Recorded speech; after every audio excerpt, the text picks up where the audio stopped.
आज मैं आपको एक बात बताता हूँ। मेरे साथी हैं, बीजेपी के विधायक हैं, उनमें से 70% विधायक वो पार्टी से बंधे हुए हैं, उनकी मजबूरियां हैं, लेकिन इतने वो लोग परेशान हैं, इतने त्रासद हैं, वो लोगों को ना जवाब दे पा रहे हैं। लोगों ने उनसे सवाल करने शुरू कर दिए।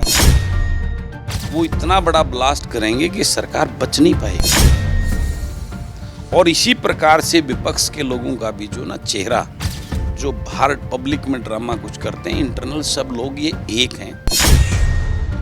अगर सरकार की नीयत वाकई में ही ठीक है और किसान को खुशहाल करने की है, किसान को बर्बाद करने की नहीं है, तो वो सरकार ये एक लाइन ऐड करने में क्यों कतरा रही है? गेहूं का जो MSP है वो 1950 रुपये है, 1400 रुपये में गेहूं बिक रहा है।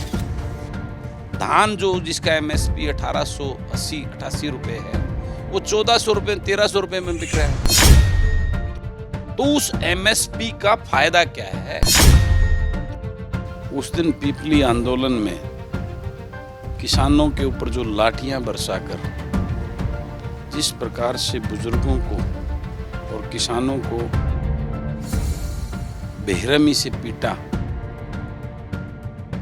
ये इतिहास का मैं काला दिन कहूँगा उसको। इस सरकार ने उन पर लाठियां बाजी हैं। जनता जनार्दन सबसे बड़ी ताकत होती है, और वो इस प्रदेश की जनता इस भाजपा को उससे कई गुना ज्यादा चोट मारेगी वोट की। नमस्कार, मैं हूं देवेंद्र। आप देख रहे हैं पंजाब केसरी टीवी चंडीगढ़। कृषि अध्यादेश को लेकर किसान विरोध कर रहे हैं, और इस विरोध में, इस प्रदर्शन में कुछ विधायक जो हैं उनका साथ दे रहे हैं। बड़ौदा उपचुनाव आने वाला है, सरकार भाजपा जजपा की है, किस तरीके की गठबंधन की सरकार चल रही है, तमाम मुद्दों पर बात करेंगे। मेरे साथ हैं बलराज कुंडू, महम से निर्दलीय विधायक, उनसे बातचीत करते हैं। कुंडू साहब नमस्कार। नमस्कार देवेंद्र भाई, कैसे हैं? मैं ठीक हूँ। मैं सबसे पहले जानना चाहूँगा, कृषि अध्यादेश को लेकर जब 10 सितंबर को विरोध हो रहा था और पीपली में जो है बड़ा प्रदर्शन था, उस वक्त आप निकले और आपको रोक लिया गया। किस तरीके का रहा और क्या कुछ आपको मनसा लगी उसमें? देखिए, ये सब खट्टर सरकार के तानाशाही रवैये को दर्शाते हैं। ये सारी बातें लोकतंत्र के अंदर, प्रजातंत्र के अंदर किसी को अपने हकों के लिए शांतिपूर्वक आंदोलन करने से रोकना, उसके जो राइट्स हैं उनका जो है ना हनन करना माना जाता है। और यही सब इस मनोहर लाल खट्टर जी की सरकार ने उस दिन पीपली आंदोलन में किसानों के ऊपर जो लाठियां बरसाकर जिस प्रकार से बुजुर्गों को और किसानों को बेरहमी से पीटा, ये इतिहास का मैं काला दिन कहूँगा उसको, कि उस कर्मयोगी के साथ, अन्नदाता के साथ, उस किसान, मजदूर और कमेरे वर्ग के साथ जिस प्रकार का व्यवहार इस हरियाणा प्रदेश की सरकार ने किया, वो बहुत ही दुर्भाग्यपूर्ण है। और इसका खामियाजा आने वाले समय में जिस प्रकार से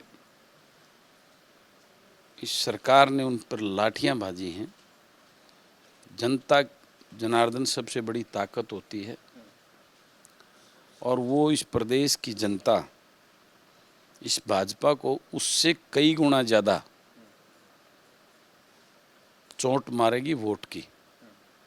और इनको जो है ना इस प्रदेश में इस पूरी तानाशाह सरकार की जड़ें उखाड़ के फेंकने का काम करेगी। आप कह रहे हैं कि लाठियाँ भांजी गई थी, और मुख्यमंत्री कहते हैं, गृह मंत्री कहते हैं कि लाठीचार्ज तो हुआ ही नहीं। किस तरीके से देखते हैं, जबकि जजपा लगातार ये बात कह रही है कि जो जिन पर लाठियाँ चली हैं वो उन पर नहीं, देवीलाल परिवार पर चली हैं? देखिए, ये तो पूरा प्रदेश और देश ने सभी नेशनल चैनल पे वो लाठियां बरसाते हुए किसानों को और उनमें बुजुर्ग किसानों को 80-80 साल के किसानों पर जिस प्रकार लाठियां पड़ी हैं वो सब पूरा देश के सामने है। और दूसरी तरफ मैं इस भाजपा सरकार के प्रदेश अध्यक्ष मीडिया के सामने इस बात को कबूल करते हैं कि वो जो किसानों के साथ जो लाठीचार्ज हुआ वो दुर्भाग्यपूर्ण हुआ, उन्हें उसका अफसोस जताया।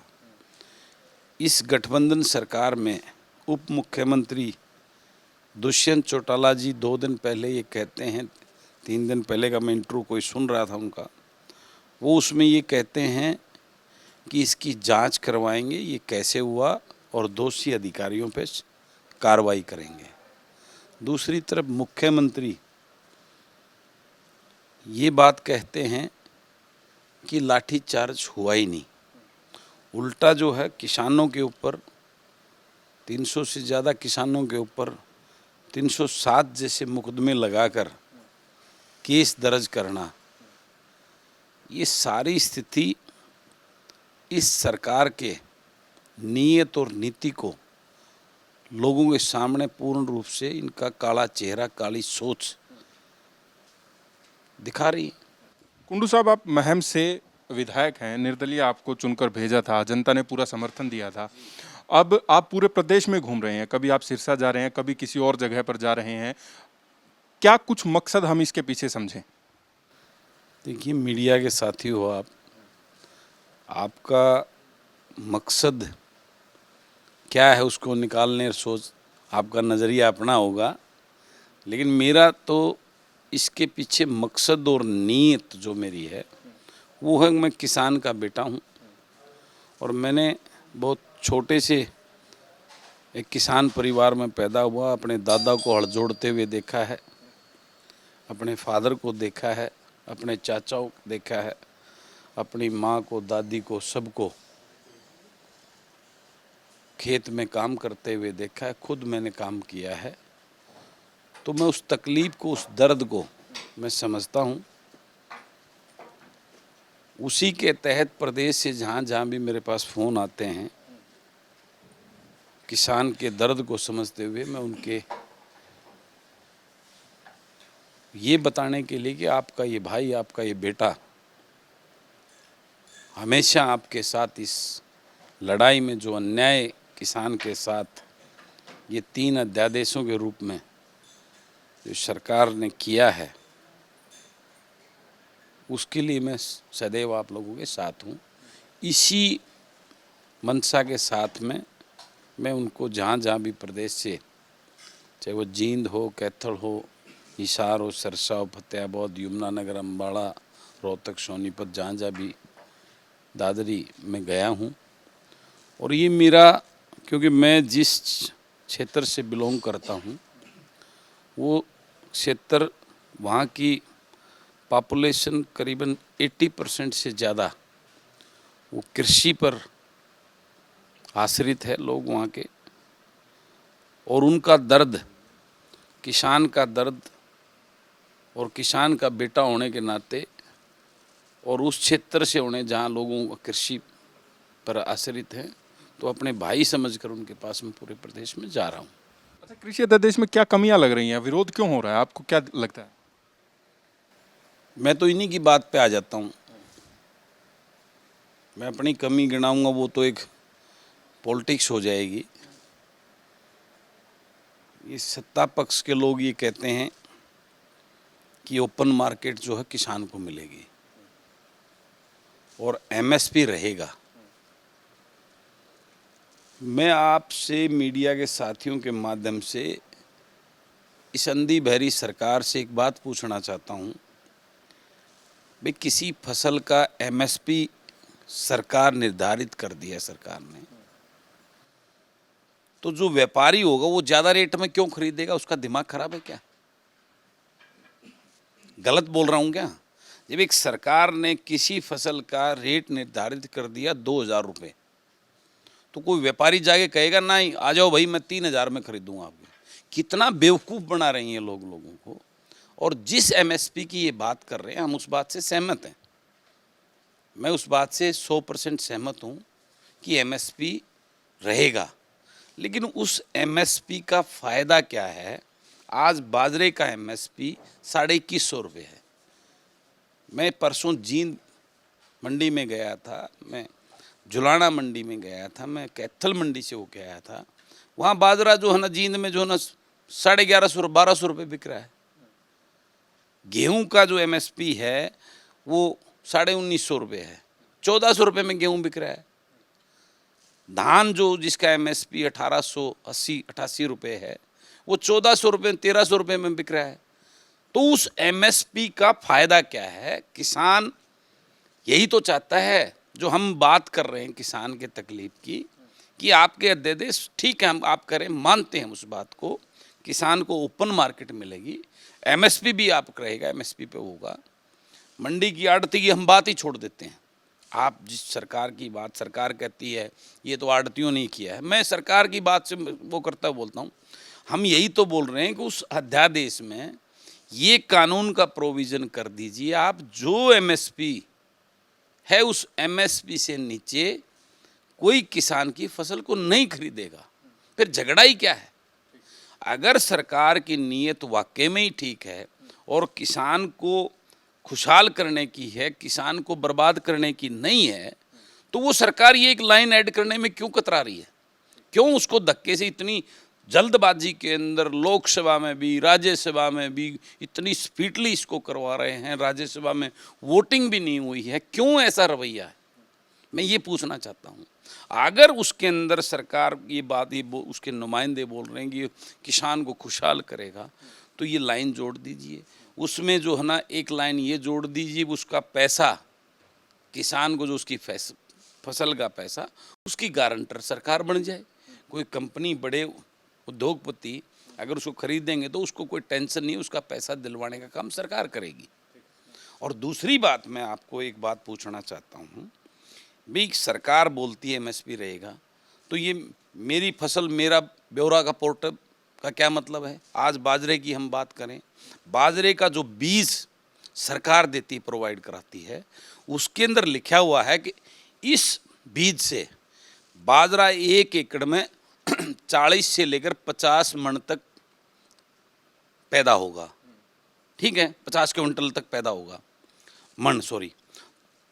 और जब बाजरा 40 से 50 मन उसके अंदर लिखते हैं, वो बीज बेचते हैं, जिसको गवर्नमेंट से सर्टिफाइड वो चीज़ें हैं, और जो बाजरे को ले कितना रहे हैं, 1 एकड़ 20 मन, ऊपर का जो पैदा हो वो कहाँ लेके जाएगा किसान? मैं पूछता हूँ इस सरकार से। ऐसे ही इसी प्रकार से धान पे कंडीशन है, 1 एकड़ में इतना खरीदेंगे, उससे ज़्यादा पैदावार होगी, वो कहाँ लेके जाएगा किसान? तो ये सारी चीज़ें सरकार की कहीं भी मैच नहीं करती, इनकी नीयत क्लियर कट ये न करती, ये सरकार किसान को मारना चाहती है।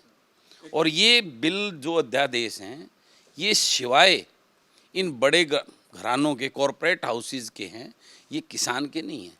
और आने वाले समय में इसमें तो बहुत सारी चीज़ें हैं जो आज नज़र नहीं आ रही, सब मर जाएंगे। जितने बाज़ार हैं, ये व्यापारी हैं, ये एफपीओ के माध्यम से जो कोऑपरेटिव सिस्टम है, उसको कोऑपरेटिव सिस्टम को कॉरपोरेट में बदलने जा रहे हैं।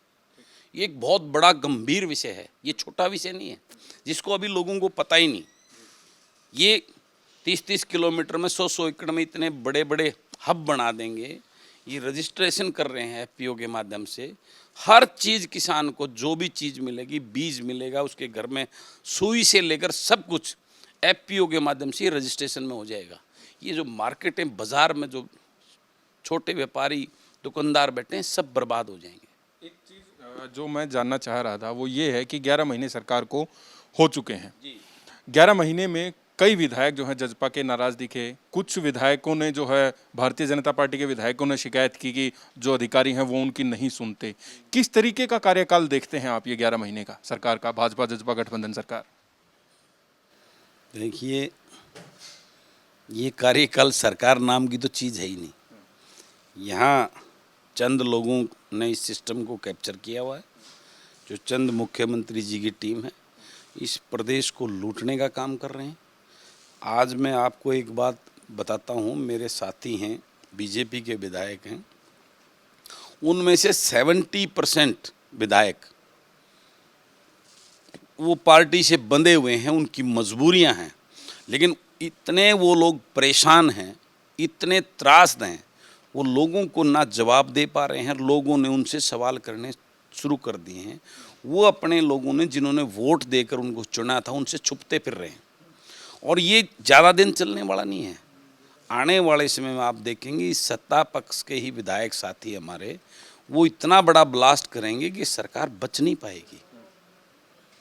और इसी प्रकार से विपक्ष के लोगों का भी जो ना चेहरा, जो बाहर पब्लिक में ड्रामा कुछ करते हैं, इंटरनल सब लोग ये एक हैं, सबका चेहरा जनता के सामने नंगा हो चुका है। और आप आने वाले समय में देखेंगे इस प्रदेश के अंदर एक नई राजनीतिक चेतना लोगों में शुरू हो चुकी है। और मैं आपसे ये जानना चाहूँगा, जब सरकार बनी, चुनाव के बाद निर्दलीय विधायक जो थे वो आपस में काफ़ी भाईचारा उनका दिखाई दिया, लेकिन पिछले लंबे समय से निर्दलीय विधायक न तो एक साथ कहीं बैठे नजर आए हैं, और क्या कुछ चल रहा है अभी? वो भाईचारा जो पहले दिख रहा था उसमें क्या दिक्कत आ गई? देखिए, ऐसा नहीं है। आज की बात करें, मेरे 2 विधायक साथी निर्दलीय मैदानता में एडमिट हैं कोविड की वजह से। मेरी उनसे बात हुई है। तीसरे का भी फ़ोन आया हुआ था। हम लोग रूटीन में मिलते हैं, बातचीत होती है, और ऐसा नहीं कह सकते कि हमारा कोई आपसी ट्यूनिंग नहीं है या हमारा मिलना जुलना नहीं है। हमारा भाईचारा बहुत अच्छे से है, और समय आने पे ये आप सबको देखने को भी मिलेगा। कभी समय आया तो वो भाईचारा नज़र भी आएगा। भाईचारा सबके साथ है, और हम कोई हमारी नीयत और नीति उस टाइप की नहीं है। मैं तो पहले मैं ये भी कहता था भाई सरकार को कोई खतरा नहीं है, लेकिन आज की जो परिस्थिति, आज मैं खुद आपके सामने बोलता हूँ इस बात को कि ज़्यादा दिन तक, क्योंकि मनोहर लाल जी ने जो सिस्टम यहाँ चला रखा है, ये थोपे हुए मुख्यमंत्री हैं। ये मास लीडर नहीं है, पब्लिक के लीडर नहीं है। इनको कोई डीलिंग करनी आती ही नहीं। और जब तक ऐसे मुख्यमंत्री प्रदेश में रहेंगे, प्रदेश की जनता का कभी भला नहीं हो सकता। और विधायक कभी भी अपना काम, अपनी उस सोच की, ये सिर्फ बातें, डायलॉग के अलावा इनकी विजन और सोच है ही नहीं इस शख्स में। तो वही चीज़ों से सारे त्रासद हैं, और जल्दी ही ये चीज़ें आपके सामने, आपको बहुत कुछ एक नया इस प्रदेश में देखने को मिलेगा। चलिए कुंडू साहब, तमाम बात की बहुत बहुत शुक्रिया। थैंक यू, धन्यवाद भाई। तो बलराज कुंडू महम से निर्दलीय विधायक मेरे साथ थे, और उन्होंने तमाम मुद्दों पर मेरे साथ बात की। कैमरामैन सूरज राजपूत के साथ मैं देवेंद्र, पंजाब केसरी टीवी चंडीगढ़। नमस्कार।